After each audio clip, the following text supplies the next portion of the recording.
व्यवहार का प्रवेश गुरु शिष्य के बीच में नहीं। हर समय वही मन इंद्रियों के आज्ञा के अनुसार चलना, वही भोगों में रत रहना, वही सांसारिक चिंतन, वही रुपये का चिंतन। क्या अंतःकरण से चिंतन करने पर पता नहीं चलता कि तुम्हारी स्थिति कहाँ है? तुम रोज अवहेलना कर रहे हो, रोज मन में ठेस पहुंचा रहे हो, तुम्हें पता नहीं।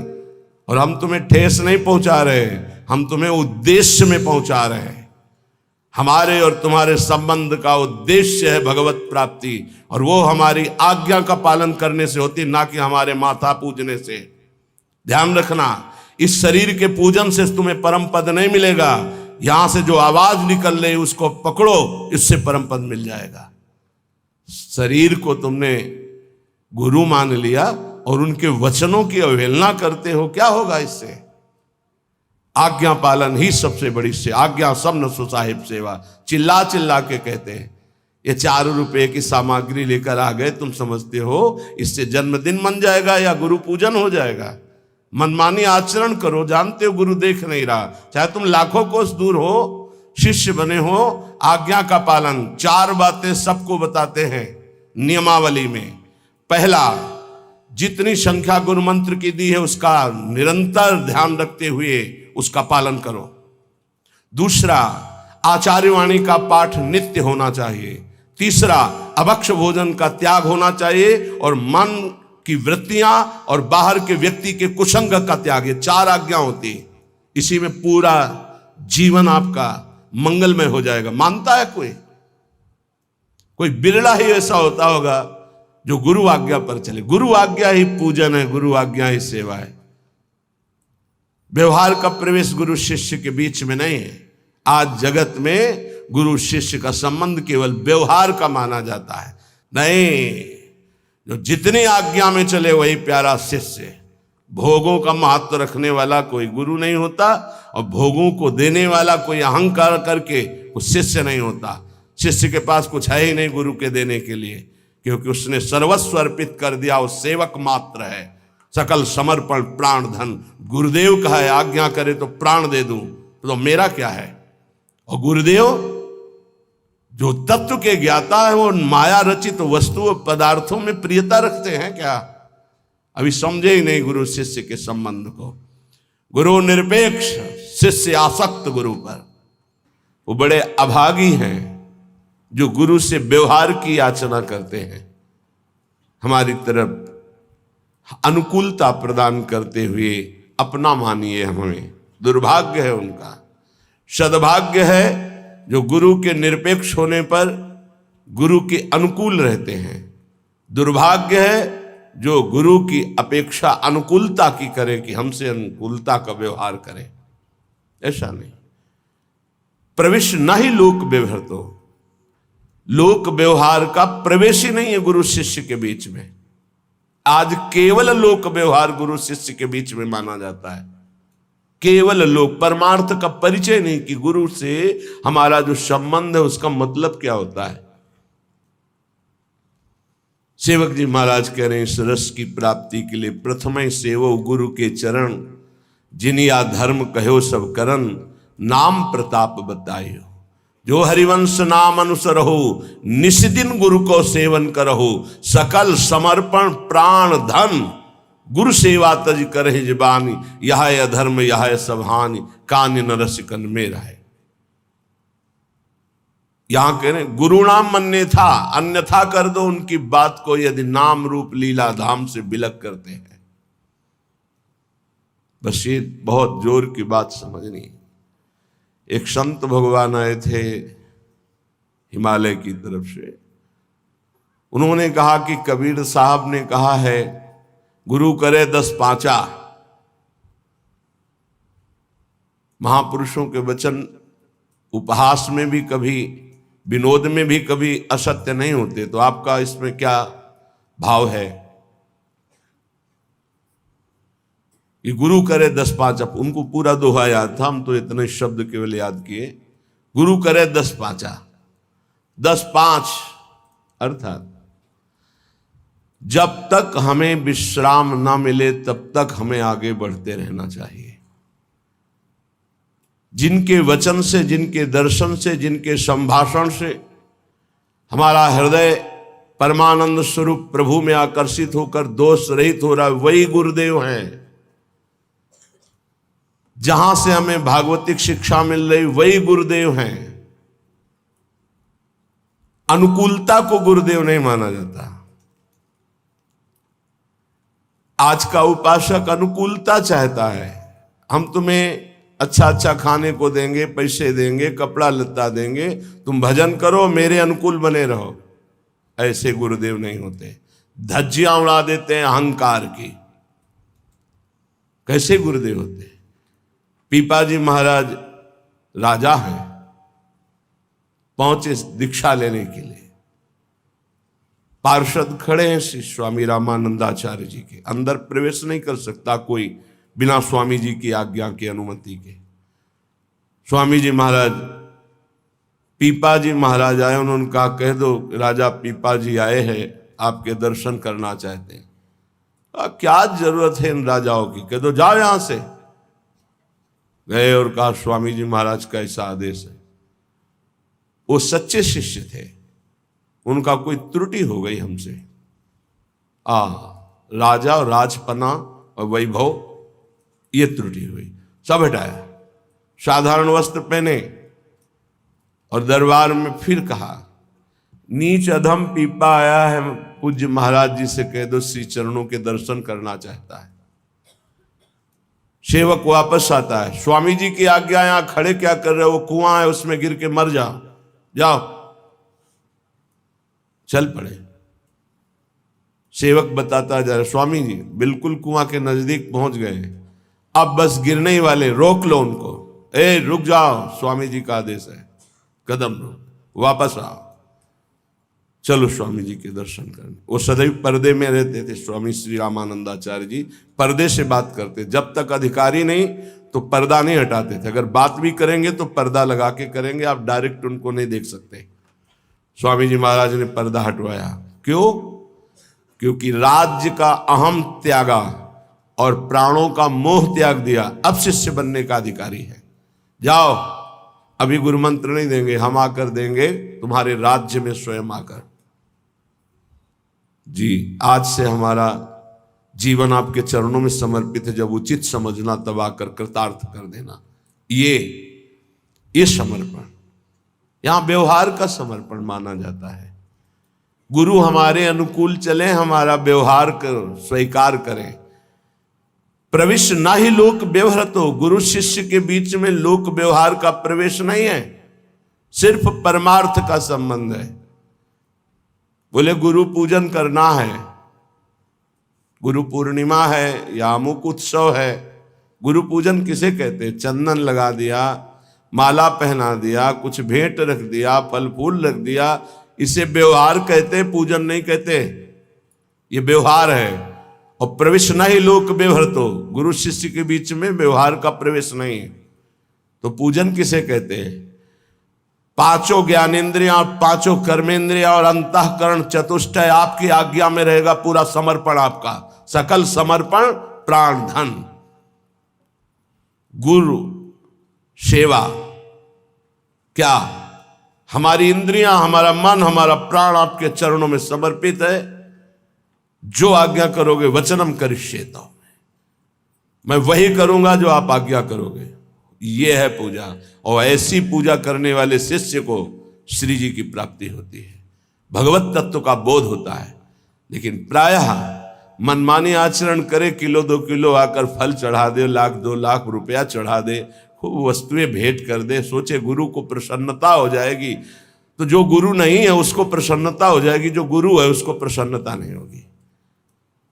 गुरु आ ब्रह्म भुवनान लोकान पुनरावर्तिनो अर्जुन, ये ज्ञान है उनको। आ ब्रह्म स्तंभ पर्यंतम सर्वम मायामयम जगत, ये ज्ञान है उनको। तो इन भेंट और वस्तुओं से जो प्रसन्न होते हैं वो गुरु नहीं होते। गुरु प्रसन्न होते हैं शिष्य जब परम मंगलमय भगवान के नाम रूप लीला धाम में आसक्त हो जाए। क्योंकि हर गुरु का कर्तव्य है शिष्य को परम पद में आरूढ़ करना। अगर ऐसा नहीं तो शिष्य का त्याग कर दे।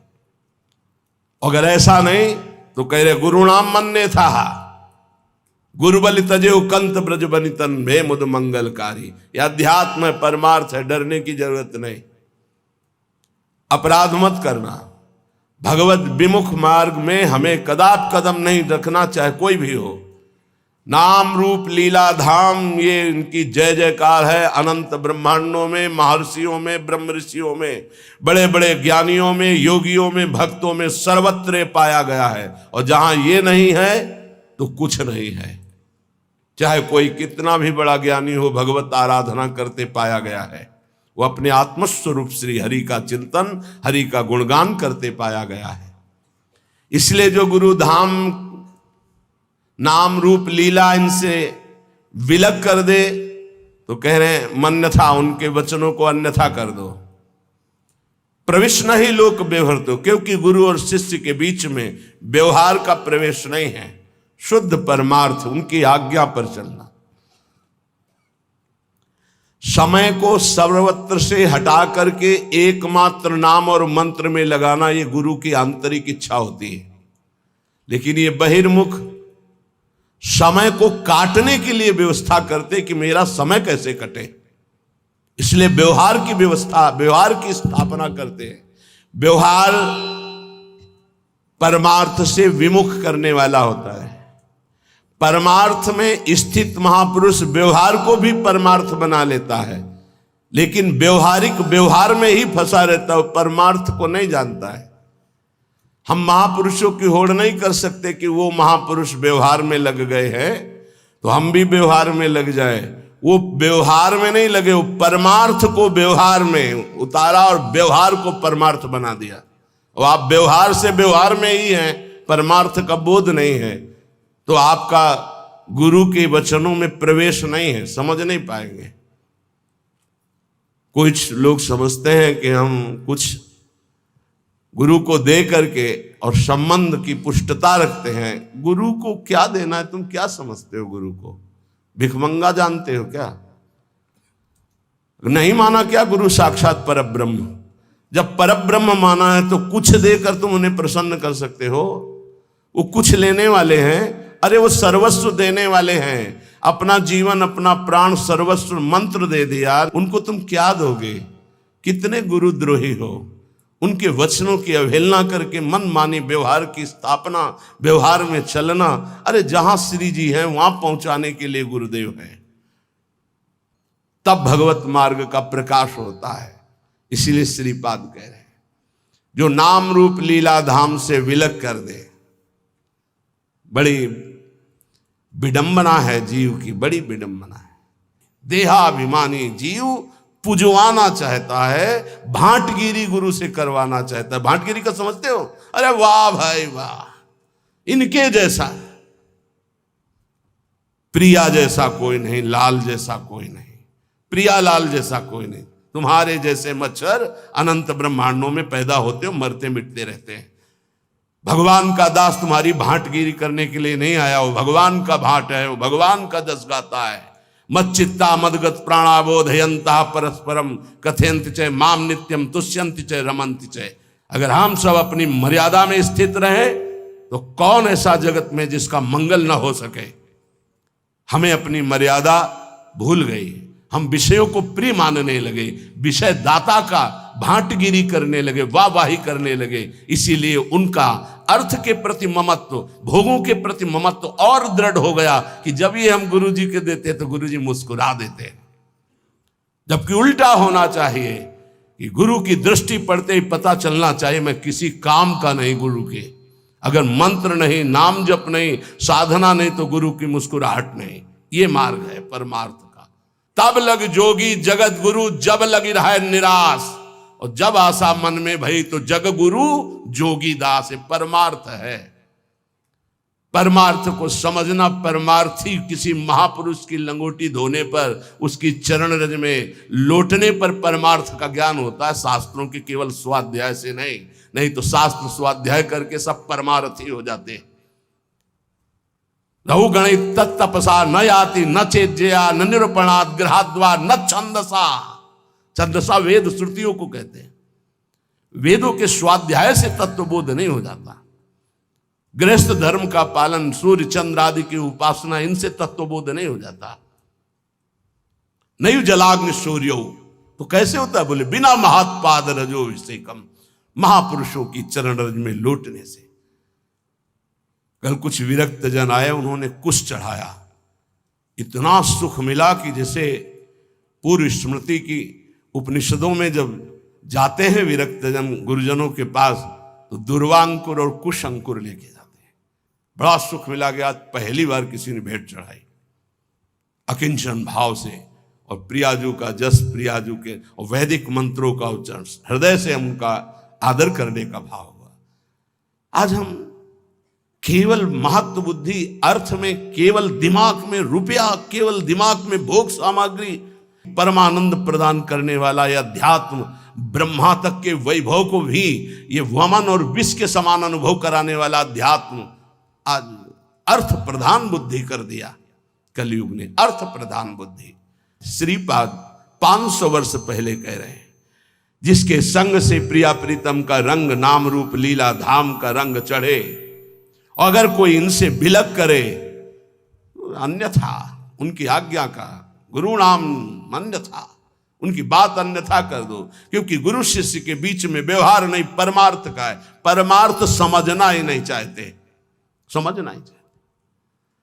बोले बिना गुरु मंत्र के कल्याण हो जाएगा? ये राधा नाम बोल रहे हैं माइक से, तुम्हें गुरु मंत्र नहीं समझ में आ रहा है? अगर राधा राधा और सच्चे आचरण करोगे तो सब अपने आप मिल जाएगा। लेकिन नहीं, आपको केवल वो पास दिखाना है कि हमको ये मिल गया, हमको ये मिल गया, है कुछ नहीं, कुछ नहीं। क्यों?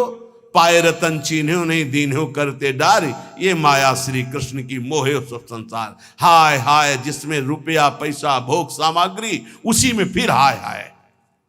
क्या संसार का त्याग किया, क्या अंदर से राग का त्याग किया, कौन से अनुराग के मार्ग पर कदम तुम्हारे बढ़े, ये साधक को ध्यान रखना चाहिए। यहां व्यवहार की कोई सत्ता नहीं, यहां परमार्थ को हुई प्रधान मानना संबंध होता है गुरु शिष्य का। कुटुंबाद्ये दीने द्रवन कृपया नो भवसितो, सकृत स्नेह वृंदावन मनुहठान निस्सर सखे। हे सखे, हे मित्र, ये परिवार के लोग जब तुम परमार्थ में चलने के लिए कमर कसोगे, तब ये 2 वचन बोलेंगे, एक तो दीन वचन और एक कटु वचन।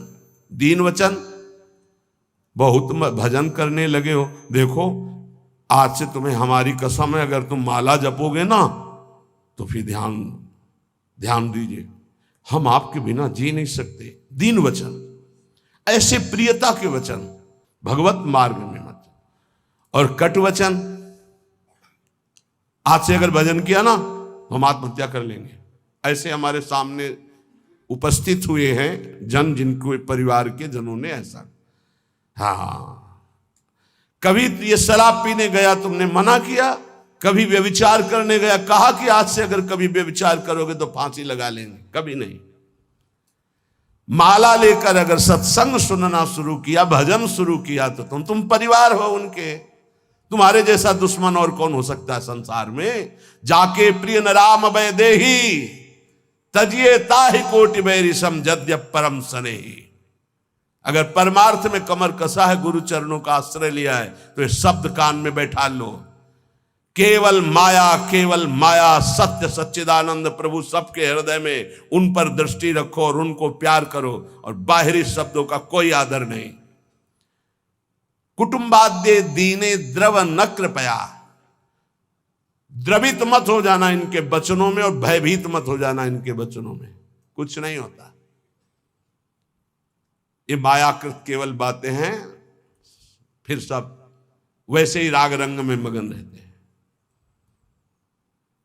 एक अकेला लड़का जब बाबा जी बना, उसकी माँ ने अपने पुत्र से कहा कि तुम्हारे पिता का दिल फेल हो जाएगा, ऐसी स्थिति में न खाना न पीना न बोलना न चालना, क्योंकि सारा का सारा अर्थ उन्होंने अपने बेटे की ही उन्नति के लिए कमाया था, पढ़ाया लिखाया था। हमारा तो कोई बस नहीं होता, हम तो केवल रास्ता बताते हैं, चलना तो आपको होता है। तो उसने कहा आप पधार जाओ या पिता पधार जाएं, जो हमारे गुरु की आज्ञा है, और जिस तरह हमारे कदम बढ़ गए कदम पीछे नहीं। बहुत आनंद से हैं दोनों, कुछ नहीं होता। ये माया केवल अपना आकर्षण करके तुम्हें परमार्थ से गिराने की बात करती है। तो कुटुंबाद्य दीने द्रव न कृपया, तुम कभी द्रवित मत हो ऐसे मोह वचन सुन करके, क्योंकि तुम आए हो केवल अपना काम बनाने के लिए, तुम्हारा यहां कोई नहीं। जाओगे तब तुम्हें पता चलेगा, तुम्हारे साथ कोई नहीं जाएगा। मन पछितई है अवसर बीते, सुत बनितादि जान स्वार्थ रतन ना करुणे सबीते। इन शरीरों से प्रेम मत करो, शरीरों में बैठे हुए गोविंद से प्रेम करो। गोविंद को नहीं जानते हो तो जानने की कोशिश करो। शरीरों को तुम जान नहीं पाए, कब कैसे कहां नष्ट हो जाएंगे कोई भरोसा नहीं इनका। जिनको तुम प्रिय पुत्र मानते हो, पति मानते हो, पत्नी मानते हो, वो गोविंद ही अंदर बैठा हुआ है, और वो अंतर ध्यान हो जाएगा तो तुम इन शरीरों को आग लगा दोगे। तुम इन शरीरों को प्यार करते हो, पर प्यार करते हुए भी नहीं करते।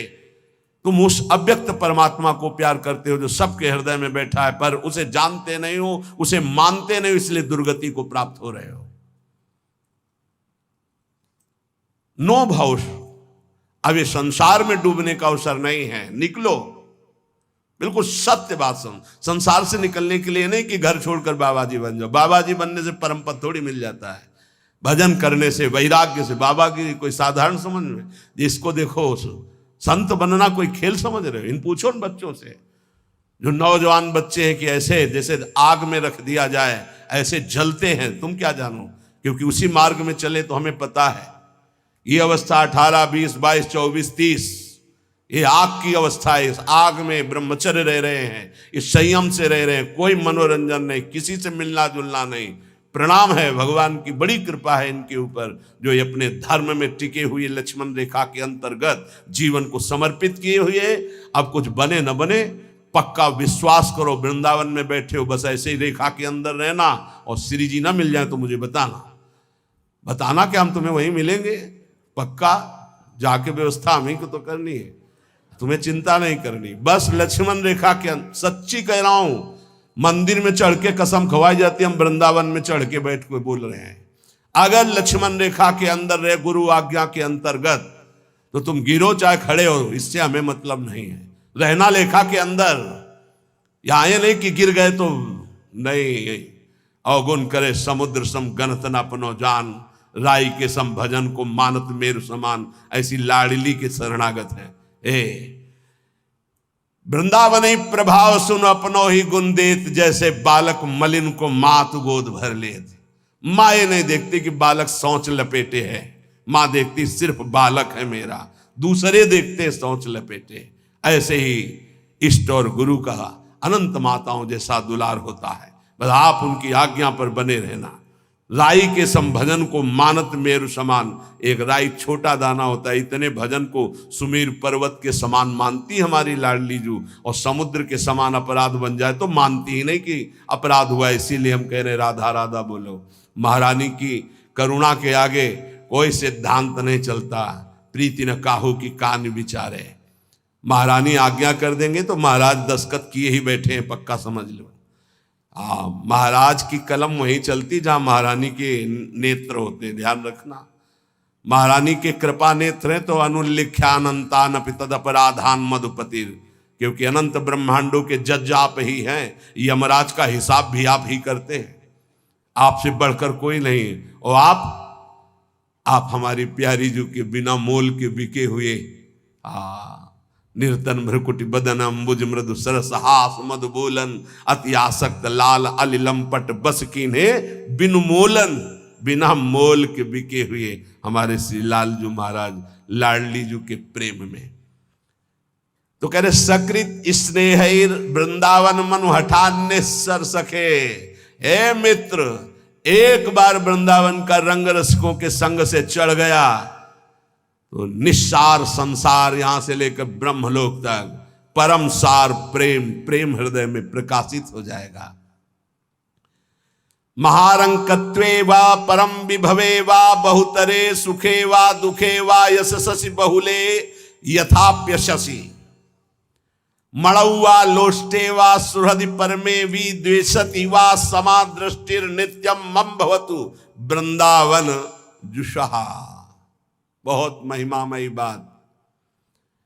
ए भाई, मेरी बात को बहुत ध्यान से सुनना। श्रीपाद कह रहे भजन को इससे नहीं तौला जाता कि करोड़पति बन गए तो भजन का लाभ बहुत मिल गया, या भजन शुरू किया तो तुम दरिद्र हो गए। बोले देखो भजन फला नहीं, जिस दिन से वृंदावन गए सत्संग सुना उसी दिन से सब चौपट हो गया।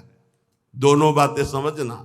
महारंकत्वे वा परम विभवे, सिंगे पे है।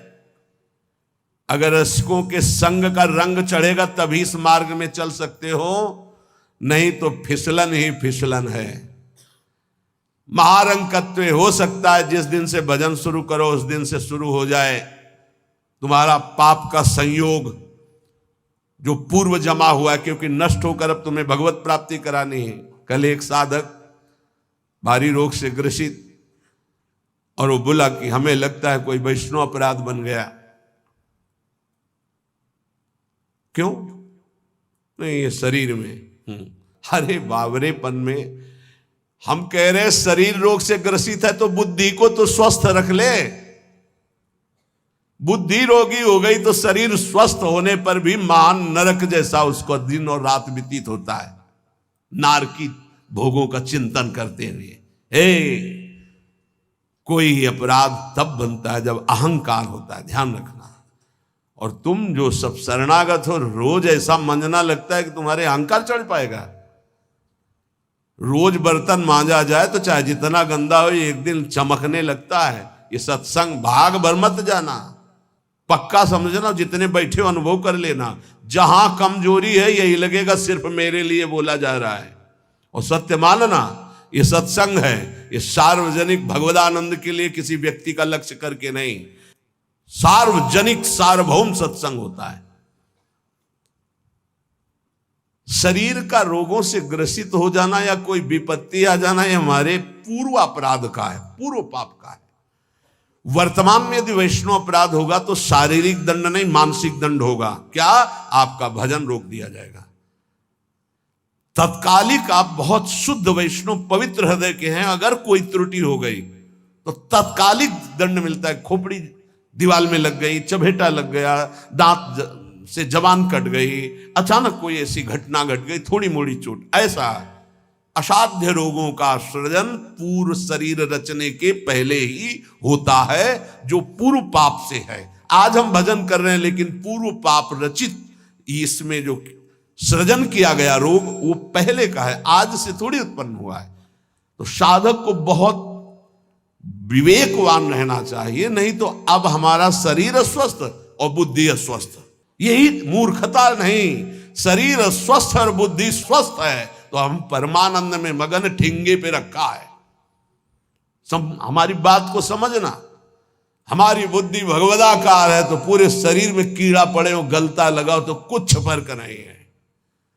और बुद्धि विषयाकार है तो चाहे एसी में बैठे हो जलोगे, देखा है।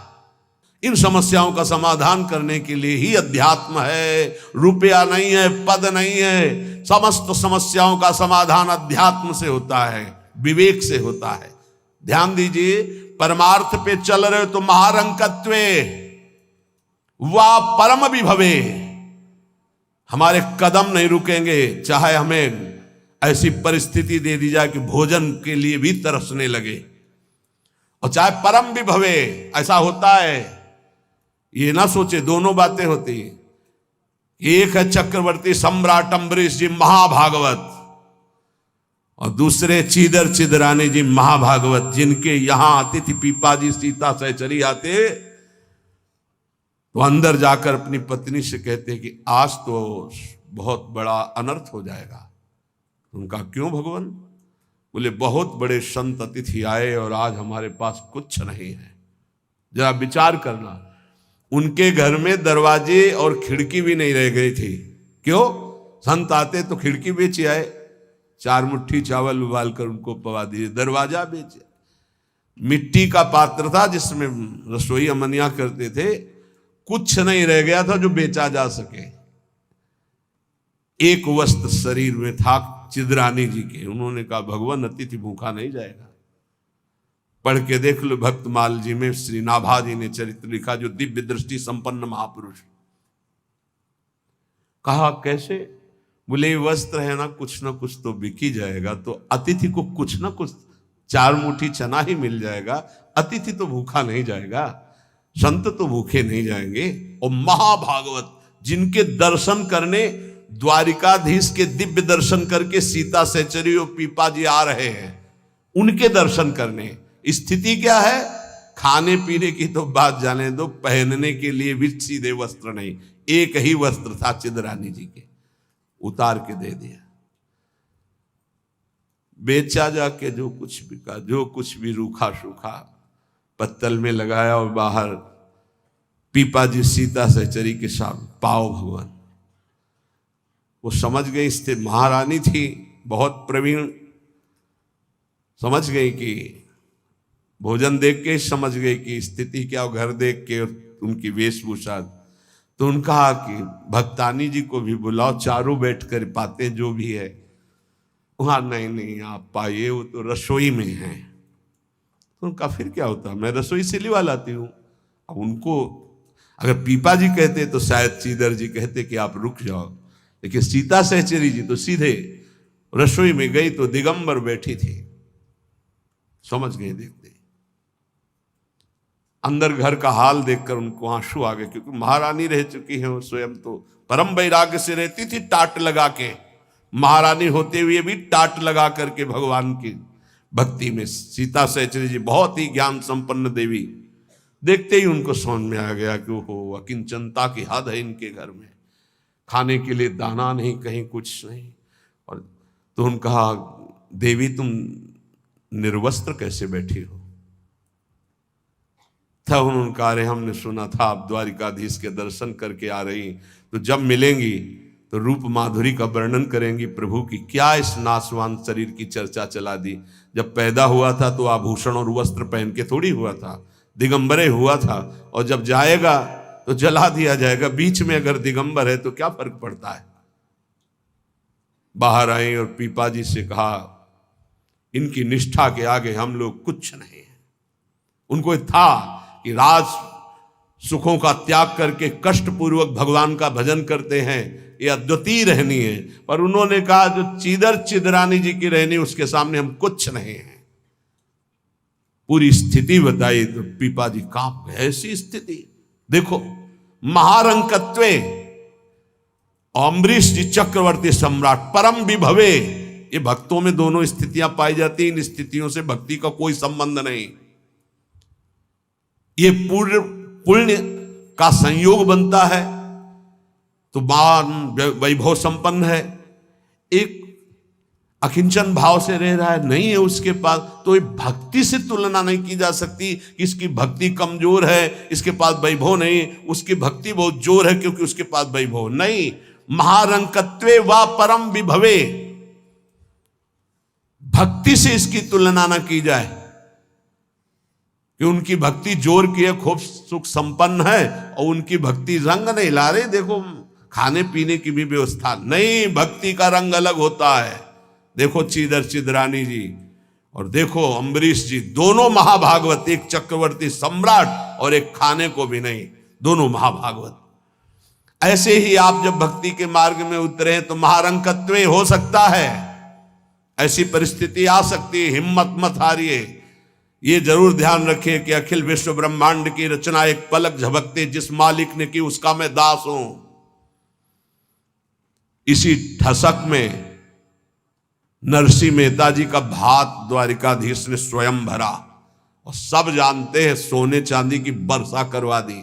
उनके लिए कोई दुर्लभ बात है क्या?